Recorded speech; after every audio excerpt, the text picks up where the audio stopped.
Questions of the day. Is it tavolo or tavola? Giorno or giornata? Qui or qua? These are just some of the terms in Italian that have one single translation in English. But in Italian, these different forms have different meanings and uses. So it is no wonder that they cause a little bit of trouble to those who are learning this language, including maybe you. Stay tuned and let's make this clear once for all. Iniziamo! Ciao, sono Margherita, your host of Italian Grammar Made Easy. Don't forget to download this episode guide at italianmatters.com/27. This PDF guide summarizes everything that we talked about today. We will be seeing 8 pairs of words that have one single translation in English, but different meanings and uses in Italian. Iniziamo. Let's start with muro and parete. One translation in English, wall. Il muro, the wall, is a vertical construction usually made of bricks or stones, and it is intended to divide or separate two spaces. Instead, la parete, the wall again, indicates the same concept of muro, but it refers more specifically to the interior walls of a house, of a building. It indicates more specifically the walls of any closed structure. Next one, tavolo and tavola. Why is it that if mom calls us a tavola, we book un tavolo at the restaurant? Tavolo and tavola are two terms used to express the same concept, which is table. But il tavolo indicates the piece of furniture that we find in a home, in an office, while la tavola, again the table, indicates more specifically a table that is prepared and set for a meal. The next pair of words is secco and asciutto. Even though they both translate to dry in English, in Italian they have different connotations. Secco is used when we are referring to something that should be wet, should be moist, but it's not. For example, una pianta secca, a dry plant. This plant is dry, but it should be moist, it should be wet. It needs water, acqua. Asciutto, instead, also translates to dry in English, but it is an adjective that we use to describe something that was previously wet and now it is dry. For example, I capelli asciutti, the dry hair.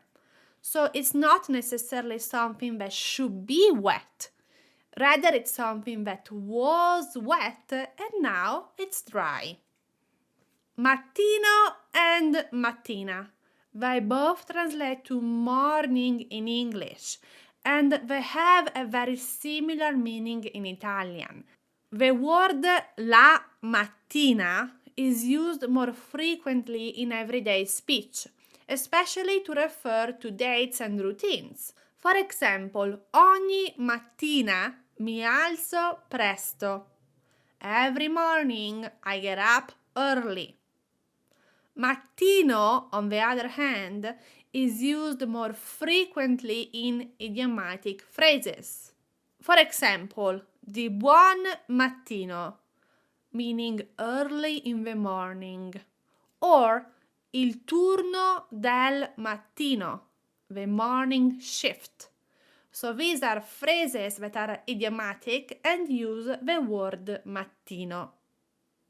Next, giorno and giornata. They both translate to day in English. Giorno refers to the 24 hours in a day, the whole day.